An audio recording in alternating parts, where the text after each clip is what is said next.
A paz do Senhor Jesus Cristo, meus queridos e amados irmãos. Hoje nós falaremos sobre o arrebatamento da igreja. Muitos querem saber quando será.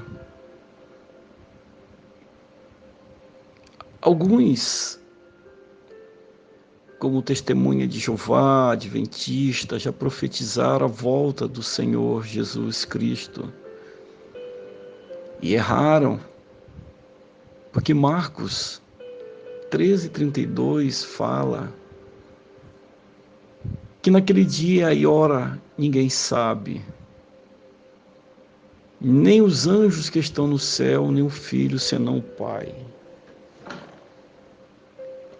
Mas Paulo, ele fala do arrebatamento da igreja. Ele diz em 1 Tessalonicenses 4:16, 17, porque o mesmo Senhor descerá do céu com alarido, com voz de arcanjo, e com a trombeta de Deus, e os que morreram em Cristo ressuscitarão primeiro. Depois nós, os que ficarmos vivos, seremos arrebatados juntamente com Ele nas nuvens a encontrar o Senhor nos ares, e assim estaremos sempre com o Senhor. 1 Coríntios 15, 51, 52 diz: Eis aqui vos digo um mistério. Na verdade, nem todos dormiremos, mas todos seremos transformados. No momento, no abrir e fechar de olhos, ante a última trombeta, que a trombeta soará e os mortos ressuscitarão incorruptíveis, e nós seremos transformados. A promessa do Senhor de vir nos buscar. João 14, 2 e 3 diz: Na casa de meu pai há muitas moradas. Se não fosse assim, eu vos teria dito: Vou preparar-vos lugar, e quando eu for e vos preparar lugar, virei outra vez e vos levarei para mim mesmo, para que onde eu estiver estejais vós também.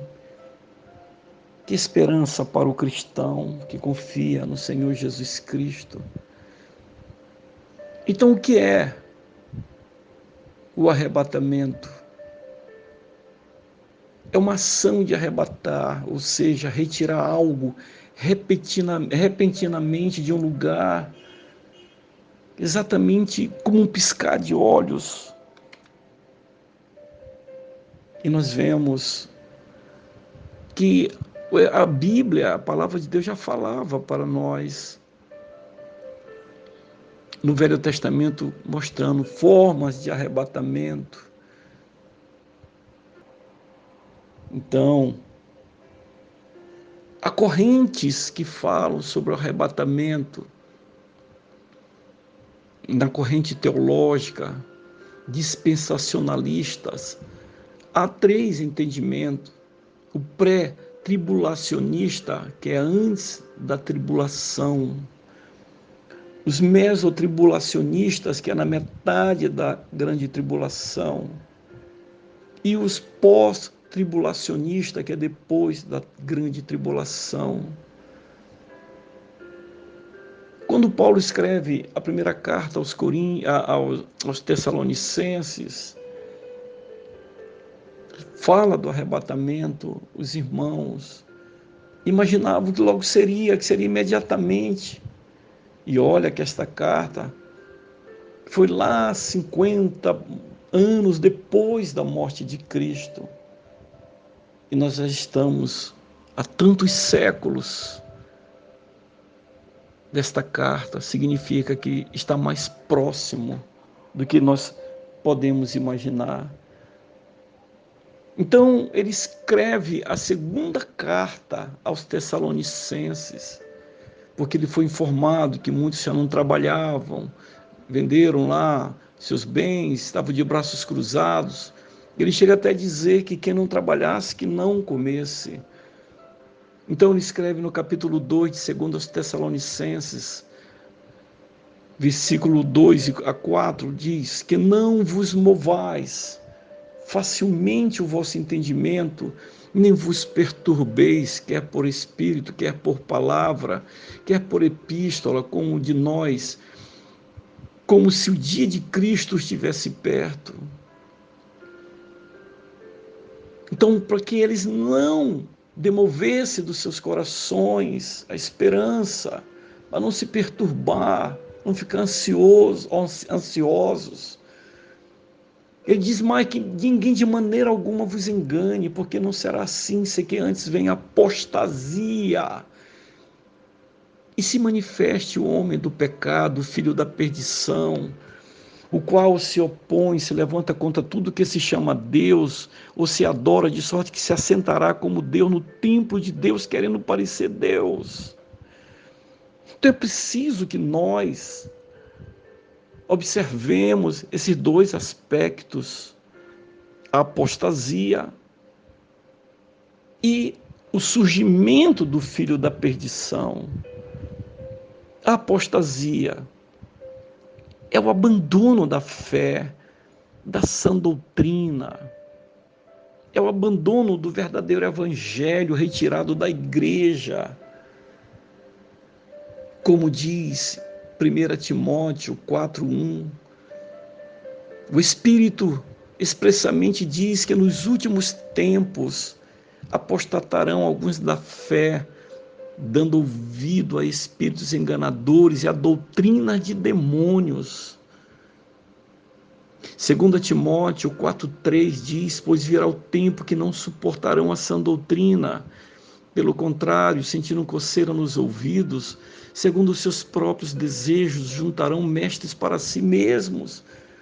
Eles se recusarão a dar ouvidos à verdade e voltando-se para as fábulas, para a mentira. O que nós estamos olhando? A apostasia dentro da igreja, a idolatria dentro da igreja, estão cultuando a criatura, como no Dia das Mães. A política está dentro da igreja, os cristãos brigando, se separando por causa de partido político, como se o político fosse resolver o problema da igreja, esquecendo que os políticos, Herodes, Pilatos, ajudaram a matar o Senhor Jesus. Mulheres liderando homens, sendo pastoras dentro das igrejas, casando homens, batizando homens, esquecendo que primeiro foi feito o homem. Em nenhuma parte da Bíblia uma mulher foi liderança. Débora foi juíza, mas ela não foi combater contra os inimigos do seu povo. No livro da fé está Baraque. Estamos olhando a doutrina de prosperidade, adoração a Mamon, Deus do dinheiro, olhando blasfêmia contra o Espírito Santo com falsas línguas, as festas mundanas dentro da igreja. Estamos olhando sorteio, bingo, rifa dentro da igreja. E culminará com a implantação do chip no corpo humano,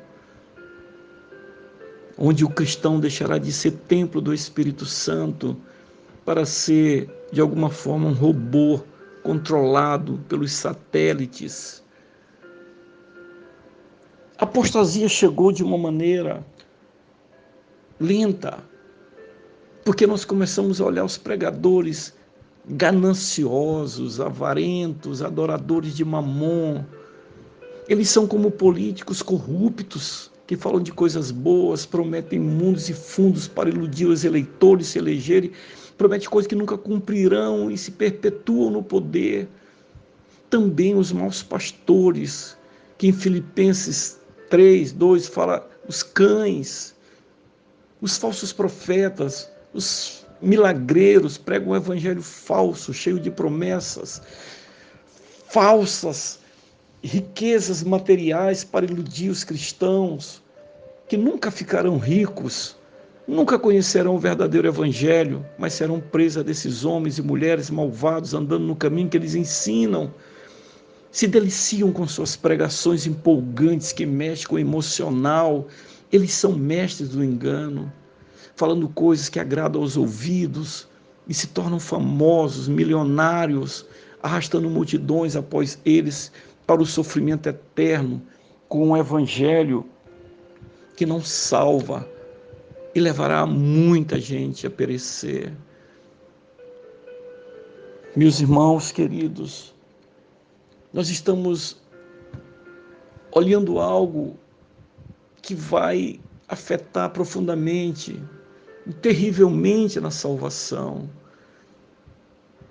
O Senhor diz que o Senhor voltará como na época de Noé, e o povo não percebeu a chegada do dilúvio que levou a todos.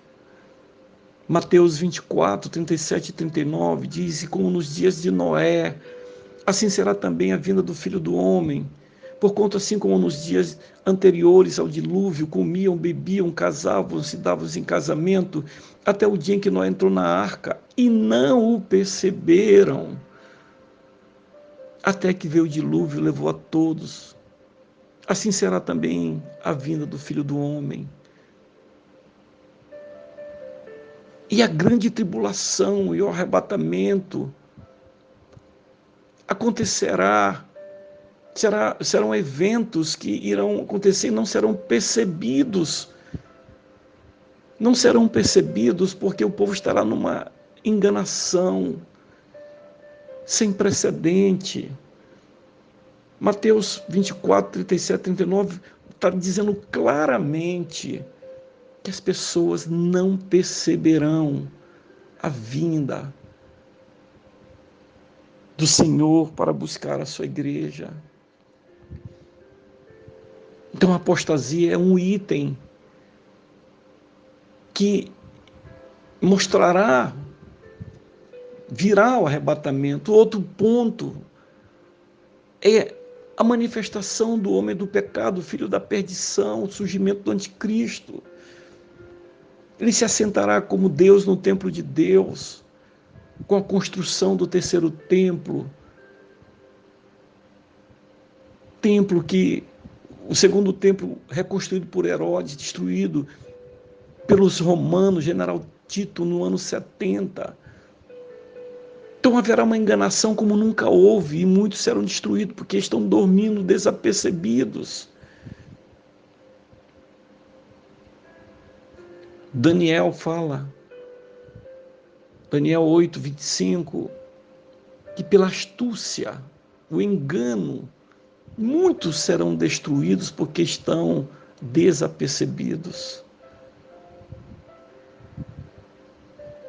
Será revelado o iníquo, segundo as Tessalonicenses 2, versículo 8 a 11.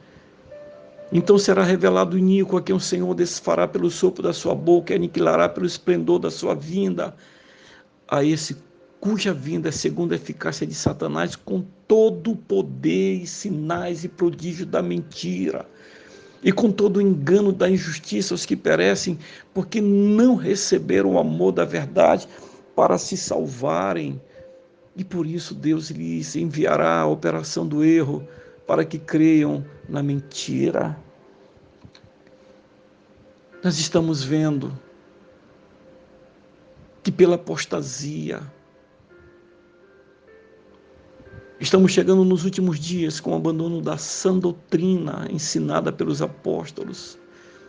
O modernismo invadiu as igrejas, a vaidade tomou conta dos cristãos.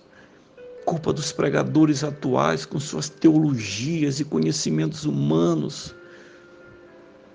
Chegamos já a olhar homens se intitulando doutores em teologia, doutor em divindade.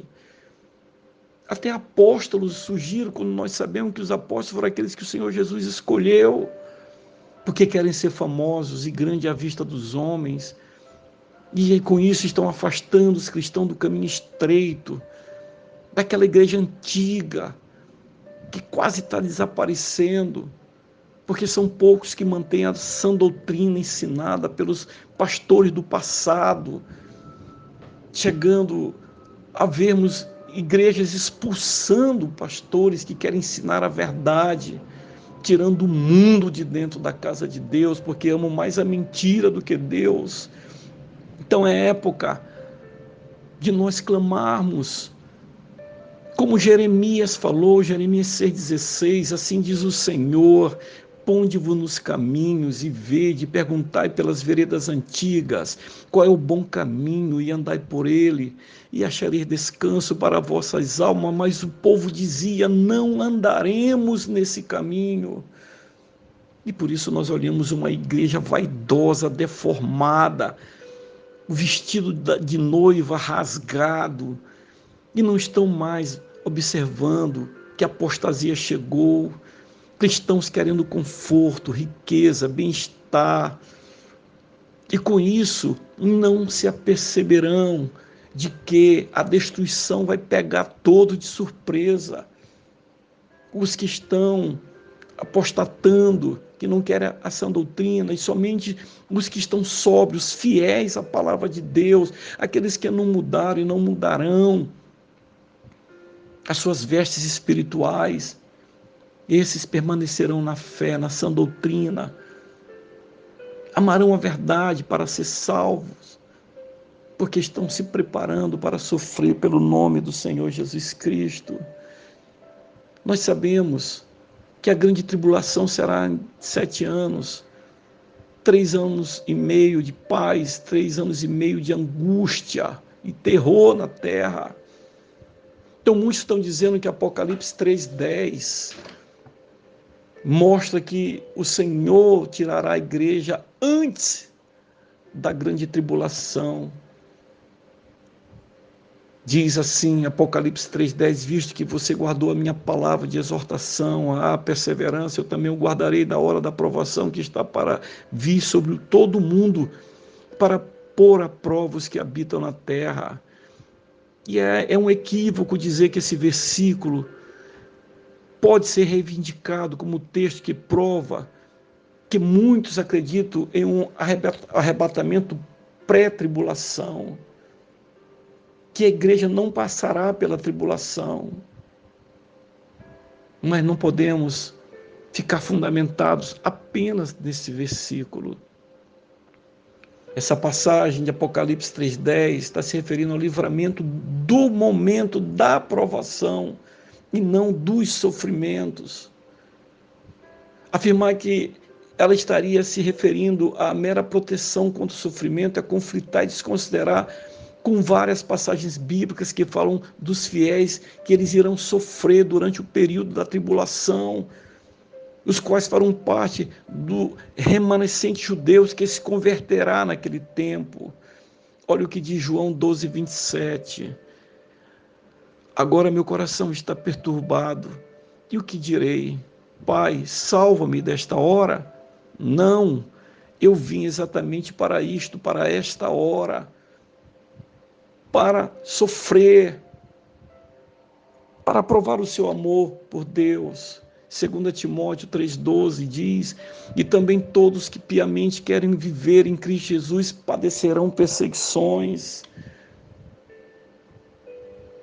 Nós estamos nos aproximando, tudo já está pronto para a construção do terceiro templo. A enganação será tão prodigiosa que as pessoas aceitarão a mentira como verdade, a ponto de aceitarem um mundo pacífico. E em 1 Tessalonicenses 5,3 diz, pois que quando disserem paz e segurança, lhes sobrevirá repentina destruição, como as dores do parto àquela que está grávida, de modo nenhum escaparão. As pessoas estarão dormindo, não perceberão.